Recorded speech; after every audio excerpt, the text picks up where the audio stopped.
Some people call Manus AI a wrapper. What is a wrapper in AI?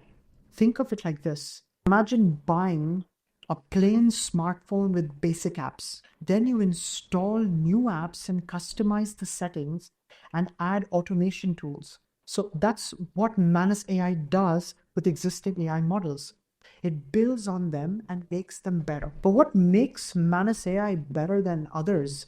Well, Manus isn't just repackaging another AI, but it also helps in doing deep research on complex topics.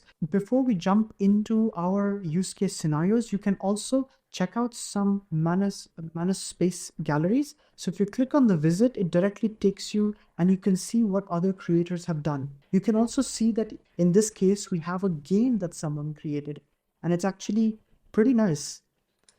And there are a plethora of different examples that you can see that people have done and how they have actually also done this. So even if you don't have Manus, you can actually see how they have come to that specific thing. So say, for example, this one, and it summarizes trends. It also does reports, all without needing constant human input. That is why many people are touting Manus as the next DeepSeek moment that we might be having. Now, whether or not that is true, that is up for you to decide. So those are some of the use case scenarios that I just showed you now. Now let's jump into Manus. And disclaimer, as of recording this video, Manus AI has a lot on a waiting list. So you might just have to be waiting. Unless you get an invite, you won't be able to use it. If you do have an invite, you just get started. You apply your invite code and then you go in. So I already have it, so you can sign in and then you continue. This is basically the platform. You can already see I was testing a couple of them over here. Now we already saw how epic Manus can already be from some use case scenarios, and I'm actually going to put some of the links down below so you can also check it for yourself. Before we also do this, if you just want to check out for yourself, you can also go on Google, and what you could do is you could do site:/manus.space. And what this is going to do is this is going to give you a bunch of different use case scenarios that people have done. It's basically you handing over everything to the platform, and it does it with minimal to no intervention from us, the human beings, which is the true AGI moment, as many people are touting. We're going to see, and we're going to put it to test and see how much of that is true in a real life case scenario. So we're going to have one prompt here, and the scenario is going to be planning a surprise birthday party with a unique theme. So I have something here, and I'm going to actually put this prompt over here. There are not many players in this, but many players are definitely jumping in it. Let's just see what we have here. You can see there is a feature, there is research, live, data analysis, and each of these are replays. So you're going to get a replay to see how they would go. If you haven't access to it, you can actually see what it would look like. But now we're going to be putting up this, and I want to see what Manus can do. So I'm going to click on this, and right from the get-go, you can see Manus is typing.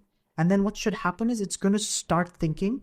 And what's going to happen, you should immediately start seeing something populate right down over here. And then it should open up. I will help you organize a birthday party with the retro arcade theme. I'll work on creating. So it's first asking me, it's first telling me the things that it's going to do. And then it's creating a comprehensive to-do list. And if you see over here, it's going to start working on a terminal, creating a comprehensive to-do list for a surprise birthday party, creating a plan for organizing retro arcade themed surprise birthday party. And then you can see it is editing this file, and this you can also go to jump live, and there you go. You can actually see over here how it is also working with the chain of thought. The chain of thought is also much more fluid and much more dynamic. Not many parts will you be able to take over unless they will request so. And you can see this is some sort of a search option. I don't know if it is a Google or Bing or any other search, but they're definitely searching through some kind of a search mechanism. And then you can see it's saying here that I have created a detailed planning structure for surprise birthday party with retro arcade theme. Now I'll research the theme in depth. So you see, that's what I was talking about. It's not just researching on a surface level, but it's going on a high level. And for every section, you can actually see the breakdown. So it's literally taking us to different articles, and it's also going to jump and show us the next part. Basically the same idea. It's doing the screenshot by screenshot. And if you wanted to anytime take control, you can actually click on that icon right over there.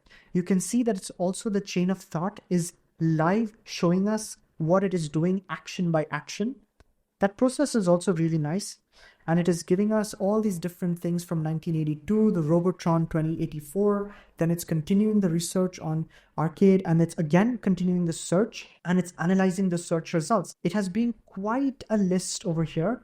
Now, if we go over here, right on the to-do list, you're going to see it has made an exhaustive list for itself.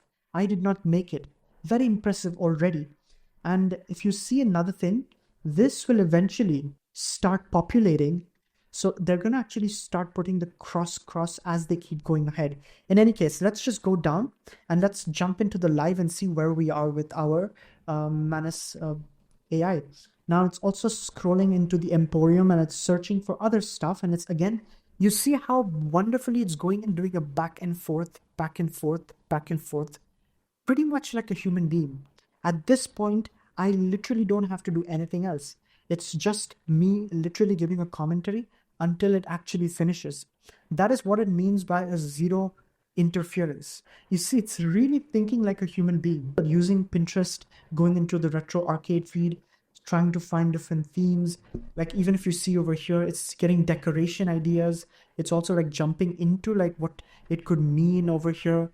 And then at any time you can actually click on these things. You can see how far back it has been. And you can see it's very nice. It's also giving a little icon there. So for each of the different research, it automatically just generates a little icon over there. Let's just jump right back into this and let's see what it has done, as we have already discussed earlier. So while we saw, it is also intuitively crossing out everything that it has made for itself. I have completed the research on the retro arcade theme for the surprise birthday party. I've documented popular 80s and 90s arcade theme visual elements. Now I researched the venue options that would be suitable for hosting this party. If you minimize the viewer window on the browser, you can see the total elapsed time. You can at any time, you can just like make it full, and you can see it's a different kind of a chain of thought based on a list that it has created. So it already created like a comprehensive to-do list for surprise research. None of this was created by me. All I had given it was organize a surprise birthday party. It just went ahead and did all of this. It also not only did that, it's giving time for each and every section that it is searching and working on. Let's just further dive into it. So anytime you click on the image, you can actually further see where it is now. You can clearly see it's now on the Dave & Buster's website, and it's further continuing to scroll down. Another thing you'll also sometimes notice is that if it falters in some situations, it will try to rectify it and rework itself a solution. And anytime if you just like go back, and if you want to come back to the live view, you can always click on the jump live and it immediately shows you where you are. I wanted to change something. I would say I would just basically like a chat or like an LLM. I'm just going to add it over there. So you see, I'm adding a new element. So that should kind of interject along with everything that it is already doing. And I'm also going to be putting a link to this space once the task is completed. So you see, I've added it like a regular chat. At the top, there is a small one pending. So it says, when planning for a surprise, the surprise birthday party should be planned for no more than, now I can reject it or I can accept it. Click on knowledge. It actually adds it to the knowledge board. So I'm going to accept it. And then you see immediately it shows up in the knowledge board. I was already working about something else, but you see it's added to the knowledge board. So it's specific. It enables Manus to learn about preferences and task-specific best practices as you're going from specific task to task. And now it's already updated the plan.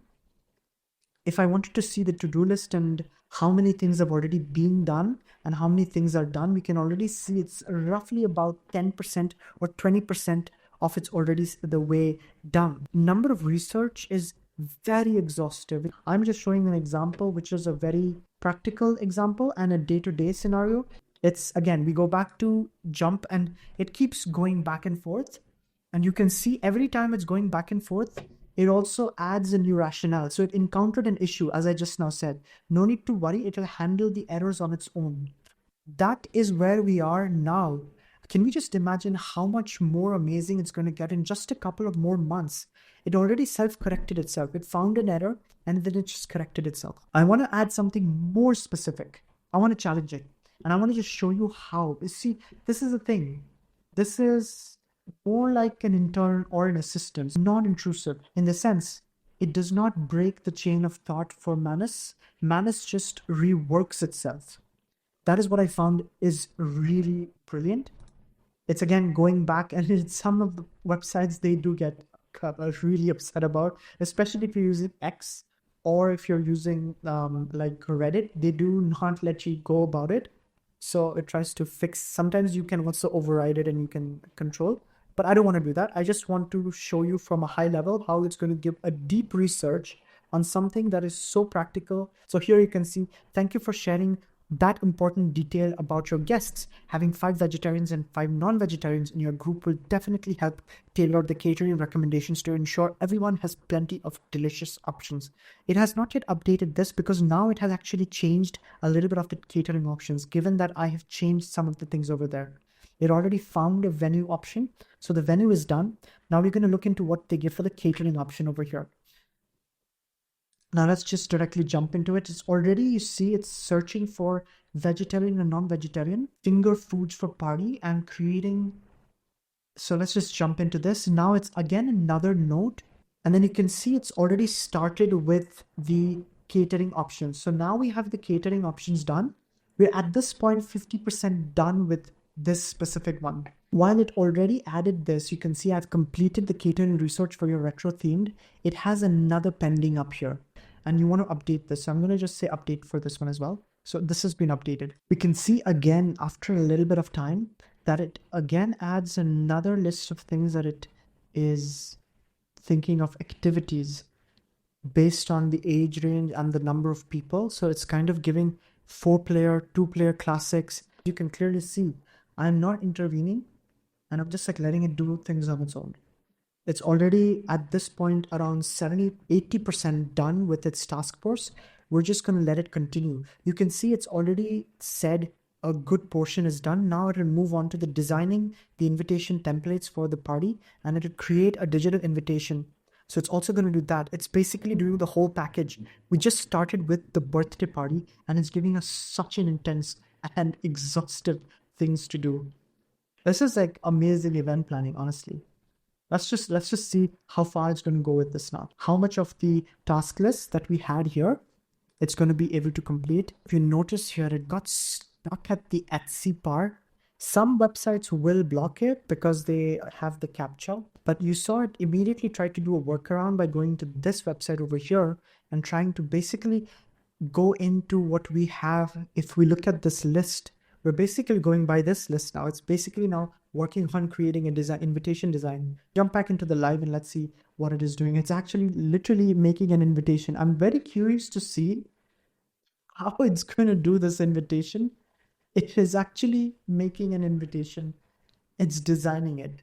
I'm not even designing it. It's like edits some of the things. You see when it's, so the thing is, if you see the elements that they come on the screen, they also are not just a wrapper from Claude by Anthropic, and it is a browser use wrapper as well. So here you can see that it is again gone into the terminal. So that is why here in these elements, you can actually see that it is using the vision optics and creating screenshots, basically to be able to function and go around the different parts of the website. You can already see how exhaustive this is and how impressive it is. It went through a logical pattern. The rationale that it even thought to do a to-do list and then go back and do back and forth and every single section is just beyond impressive. Then it's also like giving stuff around here that I've completed the invitation design. And I want to see how it has done that invitation. Probably it's going to give us the invitation in a little bit. So it says I've created 3 distinct template concepts: a Pac-Man maze invitation, we saw that just now, a retro game console design, and an arcade token style invitation. Each includes customization options, suggested text content, and digital delivery strategies while maintaining the surprise element. It's also mentioned exactly that. So party for 10 guests, 5 vegetarians, 5 non-vegetarians in the evening. So continue to compile comprehensive packaging. So compiling a package actually made an executive summary for something. So it's gone a little bit too professional, but I mean, if this was an intern, I think this would get hired. It feels like it has completed its own task of things. And you can actually see it's basically done that in a terminal kind of a setup for itself. And there you have it. It has all its own research. So if I click on these, this is its research. This is the total dietary preferences, and it's not just a little bit, it's actually quite a lot of things that it has given here. So the food presentation ideas, the budget cost effectiveness, and invitation concepts. So here you can see the invitation concepts are there. You can see the delivery options, the social media, and then it's also telling us how to go to that place. So you can see RSVP, the implementation. It tells us that go to poster my wall, because as you saw in the chain of thought, it actually went to poster my wall and it was actually trying to do that. So that's exactly what it's telling us, that you can do that. And then finally, you can see the to-do list, which it was working with, and all the checks that it has done for itself, kind of making itself accountable to me for the task that I had asked, which, if we go right on top, was literally 3 lines. Very, very simple 3 lines. And it delivered to me exhaustive and an amazing list of research that is just crazy. I mean, think about it. It's also given budget breakdown for the venue. So it's like a 300 to 800. It's given a budget range, food 400 to 700, entertainment 200 to 500. This is just like, it's insane. Again, once again, I'm going to be, and if it had like images or code files or links, it would have had it here. It does have a bunch of documents. So you can see a bunch of those documents. And then at the end, and then once it's done, continue, present the final surprise birthday proposal to user, successfully completed the retro themed surprise birthday party. Manus has completed the current task, is ready for new requests or revisions. So on top of this, it doesn't actually just shut down the session. It still can continue if you wanted to, but based on its own thing, it just finishes off there. I honestly feel like this is mind-blowing. This is just the first impression. And I wanted to take a path which is not code-centric, not super heavy in the technical, but something that is super simple to understand, a birthday party. And I just wanted to see how much we can get with it. And to be very honest with you, I'm just blown away by it. I really want to know from the comments down below, what do you think about this as a use case scenario? I mean, would you use it for grocery shopping? Probably. Tell me if you have any ideas, and if you want to see me do some ideas with Manus AI, I would definitely like to check it out, and put anything you have in the comments down below. With that being said, you can check out the last video over here, because YouTube thinks this is a good video for you to watch. You can also check out this video because this was the last upload. You can also check out this playlist right over here. Until next time, catch you in the next one.